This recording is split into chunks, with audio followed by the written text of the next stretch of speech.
Hi friends, നമസ്കാരം. Krishna's story ടൈമിലേക്ക് എല്ലാവർക്കും സ്വാഗതം. എല്ലാവരെയും അന്തര്യാമിയായ ഭഗവാൻ അനുഗ്രഹിക്കട്ടെ. ശിവപുരാണം 2 ദിവസമായി സോമവാരവ്രത മാഹാത്മ്യം എന്ന ഭാഗമാണ് കേട്ടുകൊണ്ടിരിക്കുന്നത്. ഇന്നും അതിൻ്റെ തുടർച്ച തന്നെ. ഇന്നത്തെ ഭാഗത്തിലേക്ക്. ഓം നമഃ ശിവായ. ചന്ദ്രാംഗതൻ അവളുടെ അടുത്തേക്ക് ചെന്ന് ചോദിച്ചു, ഭവതി ആരാണ്? പേരെന്താണ്? നിന്നെ കണ്ടിട്ട് എനിക്ക് ആരാണെന്ന് മനസ്സിലാകുന്നില്ല. ചന്ദ്രാംഗതൻ്റെ വാക്കുകൾ കേട്ടപ്പോൾ സീമന്തിനി ഒരു തോഴിയുടെ മുഖത്തേക്ക് നോക്കി കാര്യങ്ങൾ വിശദീകരിച്ചു കൊടുക്കുവാൻ പറഞ്ഞു. തോഴി കൈകൂപ്പിക്കൊണ്ട് വിനയാന്വിതയായി പറഞ്ഞു, അല്ലയോ രാജകുമാര, ഇവൾ ചിത്രവർമാവെന്ന രാജാവിൻ്റെ പുത്രി സീമന്തിനിയാണ്.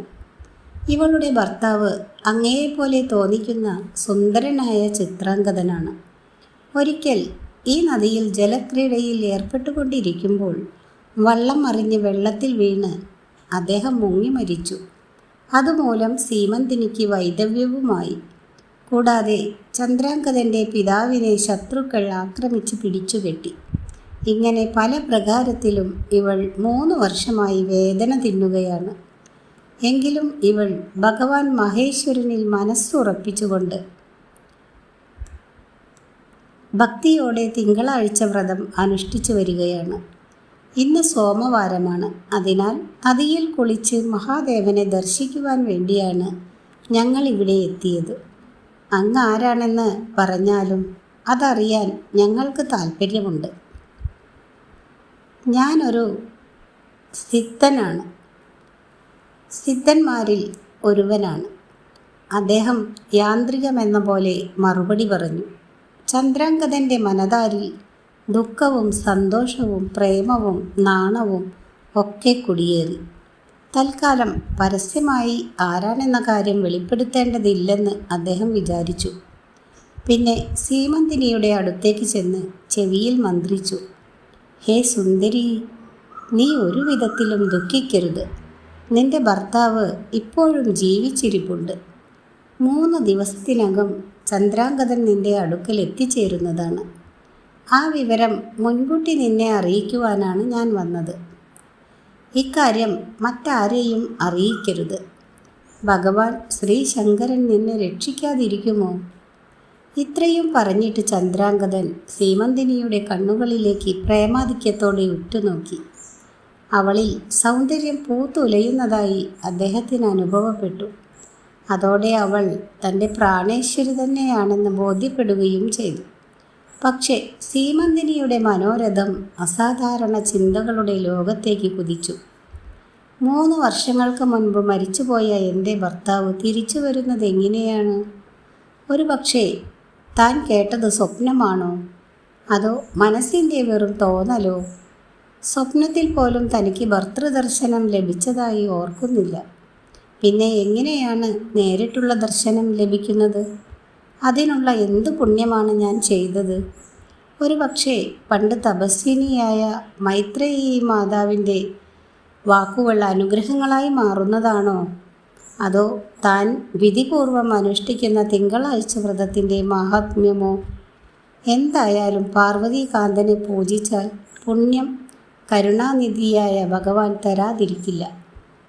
സീമന്തിനി ചിന്താധീനയായി നിൽക്കുകയാണെന്നറിഞ്ഞ ചന്ദ്രാംഗതൻ കുതിരപ്പുറത്തു കയറി അവിടെ നിന്നും പാഞ്ഞുപോയി.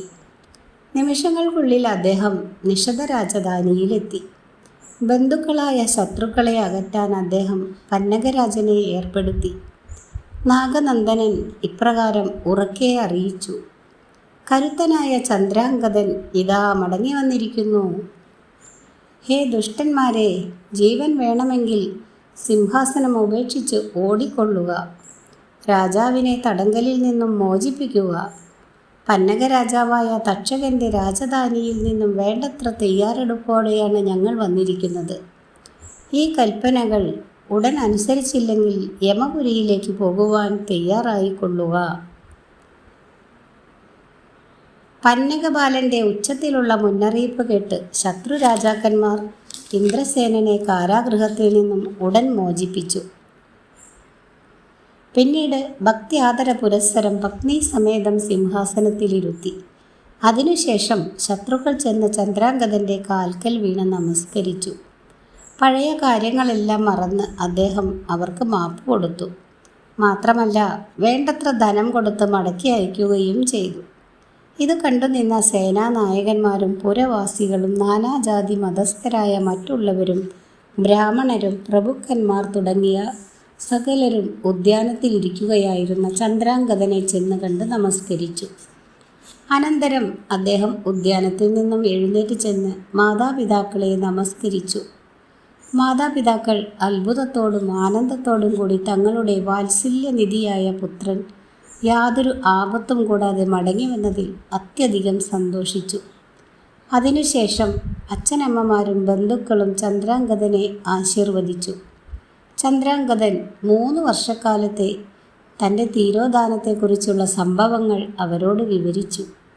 ഇതെല്ലാം തന്നെ മരുമകളായ സീമന്തിനിയുടെ സൗഭാഗ്യം കൊണ്ടാണെന്നും ശ്രീ പരമേശ്വരൻ്റെ പ്രീതിക്ക് വേണ്ടി സോമവാരവ്രതം അനുഷ്ഠിക്കുന്നതിനാൽ അവളോടുള്ള കാരുണ്യാതിരേകത്താൽ ഭഗവാൻ പ്രസാദിച്ചതാണെന്നും അദ്ദേഹം വിശ്വസിച്ചു. ഈ വിവരങ്ങളെല്ലാം ചിത്രവർമാവിനെ ധരിപ്പിക്കാൻ അദ്ദേഹം സന്ദേശവാഹകരെ ഏർപ്പാടാക്കി. മരിച്ചുപോയെന്ന് വിശ്വസിച്ചിരുന്ന തൻ്റെ മരുമകൻ യാതൊരു ആപത്തും കൂടാതെ നാഗലോകത്തെത്തുകയും പന്നഗരാജാവിൻ്റെ അനുഗ്രഹത്താൽ മടങ്ങി വരികയും ചെയ്തു എന്ന വാർത്ത കേട്ടറിഞ്ഞ ചിത്രവർമാവും പത്നിയും അത്യധികം സന്തോഷിച്ചു. അവർ ഉടൻ തന്നെ തൻ്റെ പുത്രിയെ വിവരമറിയിക്കുകയും അവൾക്കായി പുതിയ താലിമാല പണി കഴിപ്പിക്കുകയും ചെയ്തു. പിതാവ് നൽകിയ ആടയാഭരണങ്ങളണിഞ്ഞ് സീമന്തിനി പൂർവാധികം സുന്ദരിയായി. ഈ സമയം തക്ഷകനും നാഗകുമാരനും തങ്ങളുടെ കൃത്യം പൂർത്തിയാക്കിയ ശേഷം പാതാള ലോകത്തേക്ക് പോയി. ഇന്ദ്രസേനനും പത്നിയും സന്തോഷസമേതരായി വസിച്ചു പോന്നു. ചന്ദ്രാംഗതൻ പത്നിയോടും മാതാപിതാക്കളോടുമൊപ്പം ആനന്ദത്തോടെ വസിച്ചു പോന്നു. തിങ്കളാഴ്ച വ്രതം പൂർവാധികം ഭക്തിയോടെ അവർ അനുഷ്ഠിച്ചു പോന്നു. ബ്രാഹ്മണർക്ക് അന്നവും വസ്ത്രവും ദക്ഷിണയും നൽകി അവരെ ആദരിച്ചു. ചന്ദ്രാംഗതനും സീമന്തിനിക്കും വേണ്ടി സകല ജനങ്ങളും ത്രൈലോക്യനാഥനായ ശിവനോട് പ്രാർത്ഥിച്ചു. അളന്നു കുറിക്കാൻ കഴിയാത്ത വിധം അപാരവും അത്ഭുതകരവുമായ കാരുണ്യം ചൊരിയുന്ന മഹാപ്രഭുവാണ് പരബ്രഹ്മം ആകാരം പൂണ്ട ശ്രീ പരമേശ്വരൻ. ഭക്തി അഥവാ ഈശ്വരനോടുള്ള നിഷ്കാമ പ്രേമം മാനസക്ഷേത്രത്തിൽ വളർത്തുന്ന ഏതൊരു സാധകനും ശ്രീ ശങ്കരൻ്റെ അപൂർവമായ കൃപ സുലഭമായി തീരുന്നതാണ്. അലൗകികമായ പ്രേമം വളർത്തുന്നവരുടെ ഹൃദയത്തിൽ ഭഗവാൻ കുടികൊള്ളുന്നു. അപൂർവമായ മാനവജന്മം ധന്യമാക്കുവാനും അതിലൂടെ ശ്രീ ശംഭുവിൻ്റെ വരപ്രസാദത്താൽ മോക്ഷം ലഭിക്കുവാനുമാണ് ഒരു വ്യക്തി പ്രയത്നിക്കേണ്ടത്. മറിച്ച് ഇന്ദ്രിയപരമായ അല്പസുഖത്തിനു വേണ്ടി ധർമ്മത്തെ പരിരക്ഷിക്കാതെ വെകിളി പിടിച്ച മനസ്സുമായി അലയുന്നുവെങ്കിൽ അത് ലക്ഷ്യം തെറ്റിയുള്ള ജീവിതമായി തീരും. മാത്രമല്ല, അത് നരകീയവുമായിരിക്കും. 84 ലക്ഷത്തിൽ പരം ജന്മങ്ങൾ കൈവരിച്ച് പാപകർമ്മങ്ങൾ ജീവിതവ്രതമാക്കിയിരുന്നാൽ ഒരു ജീവാത്മാവിന് പരമാത്മാവിനോട് ചേരാൻ കഴിയുകയില്ല. മാത്രമല്ല, ആ ജന്മങ്ങളിലൊക്കെ ജീവിതത്തിൽ അനുഭവിക്കേണ്ടതായ ദിവ്യാനുഭൂതി അനുഭവിച്ചതുമില്ല. മാനവഹൃദയ കമലത്തിൽ ദിവ്യപീയൂഷകുംഭം ഇരിക്കുമ്പോൾ അതിനെക്കുറിച്ചറിയാതെയും അത് അനുഭവിപ്പാൻ തക്ക വിധത്തിൽ ഈശ്വരനോടുള്ള നിസ്സീമമായ പ്രേമം വളർത്തിയെടുക്കാതെയും അലക്ഷ്യമായി ജീവിക്കുന്നവർക്ക് സൽഗതി ലഭിക്കുകയില്ല. സകല നാഡീഞരമ്പുകളെയും നനയ്ക്കുന്ന ദിവ്യാമൃതം അഥവാ സച്ചിദാനന്ദം ഭഗവാൻ ശ്രീ ശങ്കരൻ സകല ജീവികളിലും നിറച്ചിരിക്കുന്നു.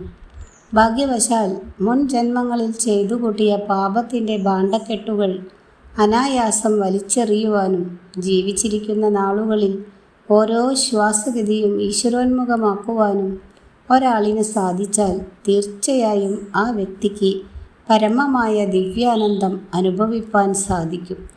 പക്ഷേ ഇത്തരമൊരു ധന്യാവസ്ഥ കൈവരണമെങ്കിൽ വേണ്ടുവോളം ആധ്യാത്മിക സമ്പത്തുള്ളവനും ശ്രീ പരമേശ്വരൻ്റെ പാതാരവിന്ദങ്ങളിൽ പറ്റുന്ന പാംസുക്കളിൽ ഒരെണ്ണമെങ്കിലും മൗലിയിൽ ചൂടുവാനുമുള്ള പുണ്യം ചെയ്തവനുമായിരിക്കണം. സകല പുരുഷാർത്ഥങ്ങളും യഥാവിധി സാധിച്ചു തരുന്ന ജഗദംബികാ വല്ലഭനായ ശ്രീ ശങ്കരൻ്റെ ഭക്തനായ ഒരു ഗുരുവിൻ്റെ സാത്വികോപദേശത്തിലൂടെ മുൻ ജന്മങ്ങളിലെ പാപങ്ങളെ നശിപ്പിക്കുവാനും അതിലൂടെ സന്മാർഗാചാരിയായി തീരുവാനും സാധിക്കും.